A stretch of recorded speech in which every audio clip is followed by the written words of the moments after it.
আসসালামু আলাইকুম বন্ধুরা, সবাইকে স্বাগতম এসো খাও বাঙালি ইউটিউব চ্যানেলে। তো বন্ধুরা, পকোড়াটা ভেঙে দেখাচ্ছে, দেখো কতটা ভালো হয়েছে এবং দেখো ধোঁয়া বেরোচ্ছে এবং কোটিংটা কিন্তু খুব বেশি পাতলা না এবং খুব বেশি মোটাও না।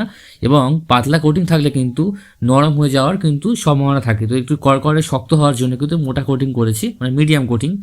এবার এই সম্পূর্ণ রেসিপিটা কিন্তু তোমাদের আমি দেখাচ্ছি, দেখো। এবং বাজার থেকে আমি কিন্তু 300 গ্রাম চিকেন কেটে কিন্তু কিউব করে নিয়েছি এবং এটাতে কিন্তু আমি জলে কিন্তু ভিজিয়ে নিয়েছি এবং এটাতে আমি ভিনিগার এবং লবণ দুটো মিশে কিন্তু ভিজিয়ে নেবো। তো এরপরে কিন্তু বন্ধুরা দেখো, আমি এখানে লবণ দিয়ে দিচ্ছি, 1 চামচ লবণ দিয়ে দেবো এবং তারপরে আমি কিন্তু এখানে ভিনিগার দিয়ে দিচ্ছি 1 চিবি মানে 1 চামচ দিয়ে দিলেই হয়ে যাবে। তারপরে কিন্তু এটাকে কিন্তু 10 থেকে 15 মিনিট কিন্তু ভিজিয়ে রাখতে হবে। ভিজিয়ে রাখার পরে কিন্তু আমরা এখানে ভালো করে ধুয়ে নেব।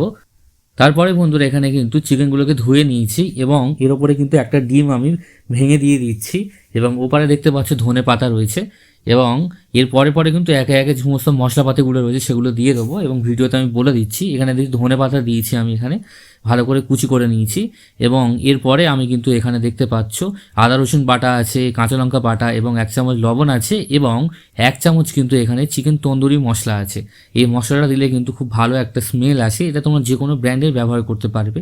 এখানে বন্ধুরা কর্নফ্লাওয়ার আছে 1 চামচ, 1 চামচ ময়দা আছে, 1 চামচ কিন্তু বেসন আছে এবং ওপারে কিন্তু সয়া সস আছে।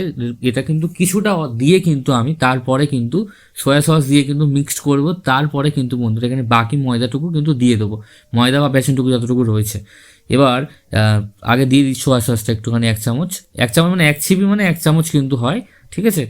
এবার ভালো করে কিন্তু মিক্সড করতে হবে। মিক্সড করার পরে কিন্তু বেঁচে যাওয়া যেগুলো ছিল সেগুলো কিন্তু দিয়ে দিচ্ছি এবং উপরে কিন্তু আমি তেল গরম করতে বসিয়ে দিয়েছি কিন্তু অলরেডি, কারণ তেলটা একটু ভালোভাবে হিট করে নিতে হবে এবং লো ফ্লেমে কিন্তু রান্না করতে হবে।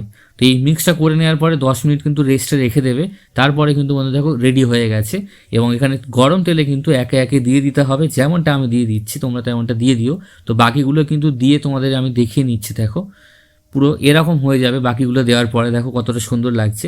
এবং এটাকে কিন্তু তোমরা হালকাভাবে কিন্তু তুলে নিয়ে আর একবার কিন্তু ফ্রাই করতে পারো, মানে দুবার ধরে ফ্রাই করতে পারো।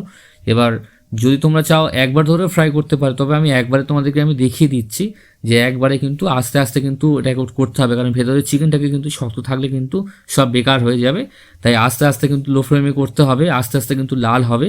তো পুরোপুরি কালারটা কিন্তু যখন এরকম আসবে দেখতে পাচ্ছ, তারপরে কিন্তু বন্ধুরা তখন কিন্তু আমাদেরকে কিন্তু তুলে নিতে হবে এবং তুলে নিয়ে কিন্তু পরিবেশন করতে হবে। আর এই ছিল আজকের চিকেন পকোড়া রেসিপি। যদি আমাদের রেসিপিটি ভালো লেগে থাকে অবশ্যই লাইক চ্যানেল সাবস্ক্রাইব করতে ভুলো না।